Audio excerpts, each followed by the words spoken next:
31 मार्च 2021 के बाद, यानी जो कोरोना का जो सेकेंड वेव था, जब उसका असर दिखने लगा ज़मीन पर, उसके बाद जिस तरीके से मोदी ने चुप्पी साधी, उसको लेकर लोगों के बीच में निश्चित रूप से एक गलत मैसेज गया और कि सरकार लापरवाही दिखा रही है, सरकार चुप्पी साधे हुए है और इतना बड़ा संकट देश के सामने है और कैसे उनका ग्राफ गिरा है, यहाँ से देखिए। नमस्कार, मैं हूँ कुमार भवेश चंद और आप देख रहे हैं द इंडियन पोस्ट। मोदी की लोकप्रियता को लेकर हाल में काफ़ी चर्चा हुई। जब पूरे देश में कोरोना का संकट दूसरी बार जब दूसरा वेव आया और उस वेव के दौरान जब लोगों को भारी परेशानियों का सामना करना पड़ा, स्थितियां बेकाबू हो गई, अस्पतालों में भीड़ बढ़ गई, श्मशानों में लाइन लग गई और कोरोना को लेकर जो सरकार की नीतियां थी वो लोगों को राहत नहीं पहुंचा रही थी। लोग कहीं से राहत महसूस नहीं कर रहे थे, लोग परेशान हो रहे थे, लोग मर रहे थे और ऐसा लग रहा था कि सरकार कुछ कर नहीं पा रही थी। ऐसे में प्रधानमंत्री नरेंद्र मोदी की लोकप्रियता पर इसका बहुत ज़्यादा असर हुआ और पूरे भारत में एक मैसेज गया कि दूसरे वेव को काबू कर पाने में ये सरकार बुरी तरह फेल हुई है, बुरी तरह नाकाम हुई है। विपक्ष इसको लेकर काफ़ी हमलावर था, लेकिन अभी शायद भारतीय जनता पार्टी के नेताओं के लिए थोड़ी खुशखबरी हो सकती है। हालांकि इस खबर को दोनों तरीके से देखा जा सकता है कि मोदी की लोकप्रियता का ग्राफ जो इस वक्त पूरी दुनिया के नेताओं के बीच में आया है, वो लोकप्रियता का ग्राफ कहाँ है, पहले कहाँ था और इस वक्त कहाँ है। कहते हैं कई बार कि एक गिलास पानी में अगर आधा गिलास पानी भरा हो तो कह सकते हैं कि आधा खाली है, आधा भरा हुआ है। इसके दो नज़रिया हो सकता है कि देखने वाले ये कह सकते हैं कि आधा खाली है, लेकिन दूसरे लोग ये भी कह सकते हैं कि आधा भरा हुआ है। तो नज़रिया अलग अलग है, लेकिन इसको समझने की ज़रूरत है कि इस वक्त जो मोदी को लेकर, मोदी की लोकप्रियता को लेकर जो चर्चाएं थी, उस बीच में ये खबर भारतीय जनता पार्टी के लोगों के लिए कितनी राहत वाली बात होगी और बाकी लोगों के लिए जो मोदी के खिलाफ हैं, मोदी के विरोधी हैं और चाहते हैं कि अब ये सरकार गर्त में चली जाए, ये सरकार खत्म हो जाए और कोई दूसरी सरकार आए, ऐसे लोगों के लिए क्या मैसेज है। क्योंकि भारतीय जनता पार्टी के ग्राफ पर मोदी का ग्राफ भारी पड़ता है। भारतीय जनता पार्टी का ग्राफ जब आगे बढ़ता है, ऊपर जाता है, यानी मोदी का ग्राफ ऊपर है, और अगर मोदी का ग्राफ नीचे आता है, इसका मतलब भारतीय जनता पार्टी का ग्राफ नीचे जा रहा है। इस वक्त मोदी भारतीय जनता पार्टी के प्रमुख चेहरा हैं और उनके ग्राफ का ऊपर नीचे जाना बहुत तरह से मायने रखता है। और इस वक्त जो खबर आई है, मॉर्निंग कंसल्ट कंपनी, एक अमेरिका की कंपनी है, उसने जो सर्वे किया है अंतर्राष्ट्रीय नेताओं का, यानी देश के शीर्ष नेताओं का उसने जो सर्वे किया है और उस सर्वे में मोदी को सबसे टॉप पे रखा गया है। ये भारतीय जनता पार्टी के लिए खुशी की बात हो सकती है, लेकिन हमें देखना होगा कि मोदी का इस वक्त जो ग्राफ है उस सर्वे के मुताबिक वो ग्राफ पहले कहाँ था।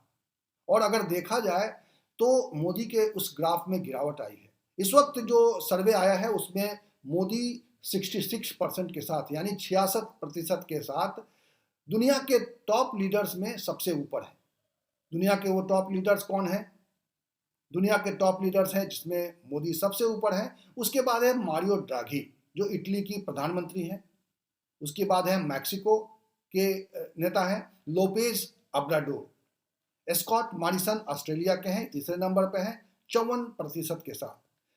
पांचवें नेता हैं एंजेला मार्केल, जर्मनी की महिला हैं, एंजेला मार्केल 53% के साथ, ये पांचवें नंबर पे हैं। जो बाइडेन अमेरिका के राष्ट्रपति छठे नंबर पर है 53% के साथ। और इस सर्वे में मोदी नंबर 1 पे हैं 66% के साथ। लेकिन हमें ये देखना पड़ेगा कि मोदी का ये जो ग्राफ है वो पहले कहाँ था और इस वक्त जो मोदी का ग्राफ 66% पे दिखाया गया है, ये प्रतिशत मोदी के लिए कितनी बड़ी खुशखबरी है, भारतीय जनता पार्टी के लिए कितनी बड़ी खुशखबरी है।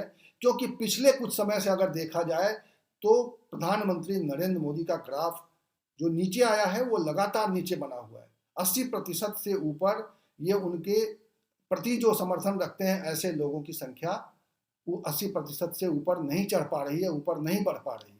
और ये चिंताजनक स्थिति है भारतीय जनता पार्टी के लिए, क्योंकि मोदी का ग्राफ जो एक समय में था वो समय उसको हासिल नहीं कर पा रहा है, वहाँ पे बाउंस बैक नहीं कर पा रहे हैं मोदी, और यही भारतीय जनता पार्टी के लिए चिंता है। इस वक्त मैं आपको इन चीज़ों को दिखाना चाहता हूँ इससे पहले कि मैं उस सर्वे के डिटेल्स में जाऊं, आपको मैं बता दूं कि ये सर्वे चूंकि ऑनलाइन होता है, तो जाहिर है कि भारत में भी जिन लोगों से बात की जाती है वो ऐसे लोग होते हैं जो ऑनलाइन चीज़ों को हैंडल कर सकते हैं, यानी कि जो नेटवर्क पे आकर अपनी बात को, अपनी पसंद और नापसंद को जाहिर कर सकते हैं, ऐसे लोगों के बीच में ये सर्वे है। ये कॉमन पीपुल के बीच में सर्वे नहीं है, कॉमन लोग के बीच में सर्वे नहीं है, हमारे भारत के गाँवों की लोग के बीच में ये किया गया सर्वे नहीं है। लेकिन ये सर्वे भी इसलिए मायने रखता है क्योंकि ऐसे ही सर्वेज जब खबरों में आते हैं, जब चर्चा में आते हैं, तो उससे भी एक परसेप्शन बनता है, और शायद इस वक्त इसको लेकर भारतीय जनता पार्टी एक मुहिम जरूर चलाएगी,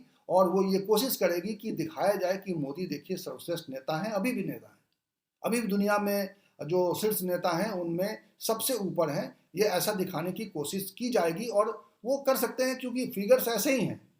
तो इसीलिए ये फिगर्स भले ही, ये आंकड़े भले ही ग्रामीण जनता के बीच में सर्वे के आधार पर नहीं है, भारत की जो पढ़े लिखे जनता है वो भी सीमित संख्या में, बहुत बड़े ज़्यादा लोगों के बीच में ये इंटरव्यू नहीं किया गया है।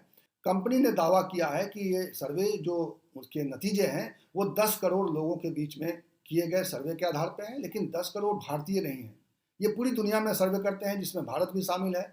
और चूंकि पूरी दुनिया के नेताओं का ये एक पिक्चर पेश करते हैं, उनका एक मौजूदा स्थिति, उनकी लोकप्रियता का ग्राफ कहाँ पे है ये जानने की कोशिश करते हैं। और अब आइए देखते हैं कि ये मोदी का जो ग्राफ है, लोकप्रियता का ग्राफ, कब चढ़ता उतरता रहा है और इस वक्त क्या है, कितने परसेंट लोग उनको पसंद करते हैं, उनको अपने काम के लिए उचित मानते हैं, और कितने परसेंट लोग उनको अब इस काम के लिए उचित नहीं मानते हैं, यानी उस काम में फेल मानते हैं। तो चलिए शुरू करते हैं। देखिए ये मॉर्निंग कंसल्ट ग्रुप है, अमेरिकन कंपनी है, और इसने जो सर्वे किया है ऑनलाइन सर्वे है ये, और ऑनलाइन सर्वे में वो इस तरह से डाटा उन्होंने पेश किया है, और इसमें दुनिया भर के जो बड़े नेता हैं, जैसा मैंने पहले बताया कि ये बाइडेन से लेकर मोदी और मार्केल, एंजेला मार्केल और मैक्रोन जो फ्रांस के राष्ट्रपति हैं, तो इस तरह से ये सबका इन्होंने एक लोकप्रियता का ग्राफ कैसे है उसको दिखाने की कोशिश की है, कौन कहाँ पे है और कैसे उनका ग्राफ बढ़ता चढ़ता जा रहा है, कैसे कहाँ पे गिरावट आई है।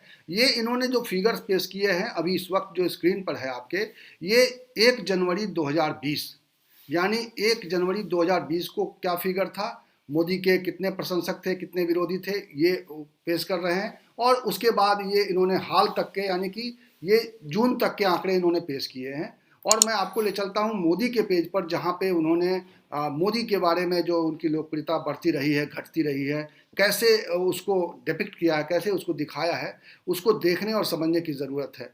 ये है मोदी का जो पन्ना है जिस पर उन्होंने बताया है कि कितने लोगों ने अप्रूव किया है, यानी कितने लोगों में मोदी अभी लोकप्रिय है और कितने लोग मोदी को पसंद नहीं करते हैं। तो आप साफ देख सकते हैं ये जो हरी वाली पट्टी है ये बता रही है कि मोदी को इतने लोग पसंद करते हैं। यानी जो पहला फिगर्स है जिस वक्त स्क्रीन पर आपके है कि 6 अगस्त को ये फिगर कहता है कि 82% लोग मोदी के पसंद करते थे, मोदी को पसंद करते थे, और ये ग्राफ चलता रहा, ये 80% के आसपास घूमता रहा है। लेकिन ये आंकड़ा जो है 19 के अक्टूबर में आके ये डाउन हुआ है, 80 से नीचे आया है, और एक समय में 74, इस तरह से आप देखिए कि गिरता चला गया। लेकिन 29 मार्च 2020 को ये फिगर और ये है 81%, यानी कि मोदी ने अपनी लोकप्रियता को रिगेन किया है पूरी दुनिया में, भारत में सिर्फ नहीं है। क्योंकि ये सर्वे बार बार मैं बता रहा हूँ कि ये सर्वे इंटरनेशनल सर्वे है, यानी भारत में भी सर्वे होता है, भारत में भी लोगों से बात करते हैं, वो ऑनलाइन बात करते हैं, और दुनिया भर के लोगों के बीच में रायशुमारी करते हैं कि भाई कौन नेता के बारे में आपकी क्या राय है, उसको अप्रूव करते हैं, उसको अपने काम के लिए ठीक मानते हैं या उनको अपने काम के लिए सही नहीं मानते हैं। तो इस आधार पर वो सर्वे करते हैं, और भी कई सारे सवाल होते हैं और इसको लेकर वो सर्वे करते हैं। लेकिन देखिए कि ये जो तारीख है इस वक्त 28 मई 2020 के बाद इनकी लोकप्रियता कभी भी 80% के टच नहीं कर पाई है, उसके आसपास जरूर रही है, लेकिन वो उसका ट्रैवल बहुत ही, ये इसमें अप्स एंड डाउन्स रहे हैं काफ़ी। ये अब 70% के ऊपर चलते चलते अगर देखा जाए तो उनको पसंद करने वाले लोगों की संख्या 31 मार्च 2021 के बाद, यानी जो कोरोना का जो सेकेंड वेव था, जब उसका असर दिखने लगा ज़मीन पर, उसके बाद जिस तरीके से मोदी ने चुप्पी साधी, उसको लेकर लोगों के बीच में निश्चित रूप से एक गलत मैसेज गया, और कि सरकार लापरवाही दिखा रही है, सरकार चुप्पी साधे हुए है और इतना बड़ा संकट देश के सामने है। और कैसे उनका ग्राफ गिरा है यहाँ से देखिए मार्च 30 के बाद, लेकिन ये लगातार ग्राफ गिरता हुआ ऐसे नीचे आ रहा है और ये जाकर पहुंचा है 66% पे। इस वक्त 13 जून तक का ये फिगर इन्होंने शो किया है। इसमें ये है अभी 15 जून का फिगर है, 66% लोग इनको मोदी को अभी भी अप्रूव कर रहे हैं। लेकिन 66% के अप्रूव करने का मतलब कि इतने लोग डिसअप्रूव कर रहे हैं। उनकी लोकप्रियता में 28% की कमी, 28% लोग उनके खिलाफ हैं, जो संख्या बढ़ी है।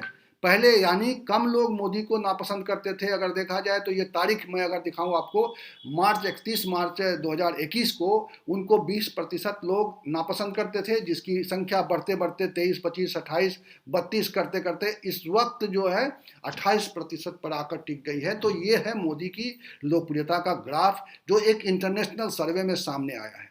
इसको तरह तरह से प्रेडिक्ट किया जाएगा, तरह तरह से दिखाया जाएगा, लेकिन असलियत है जो मैंने आपको दिखाया, जो इंटरनेशनल जो संस्था है उसके वेबसाइट पर जो चीज़ें हैं जिस तरीके से हैं वो मैंने आपको दिखाया। और मैंने आपको ये भी दिखाया कि दुनिया भर के नेताओं के बीच में उनको शीर्ष पर तो दिखाया जा रहा है, लेकिन उनकी लोकप्रियता का ग्राफ नीचे गिरा है। ये भी एक सच्चाई है जो आंकड़ों में साफ तौर पर दिखाई दे रहा है। आप अपनी राय बताइएगा मुझे कि आप क्या मोदी को पसंद करते हैं, या आपकी नज़र में मोदी के कोई काम अच्छे लगते हैं, क्या अच्छा है क्या बुरा है। अगर आप प्रतिक्रिया आकर हमारे कमेंट बॉक्स में करेंगे तो मुझे खुशी होगी। मुझे लगेगा कि मैं जो आपसे संवाद करता हूं, जो आपसे बातचीत करता हूं, वो सार्थक है। इस वीडियो में इतना ही। इसी तरह की चर्चा, इसी तरह के विमर्श, इसी तरह की खबर के साथ मैं आपके सामने फिर आऊँगा। तब तक के लिए नमस्कार।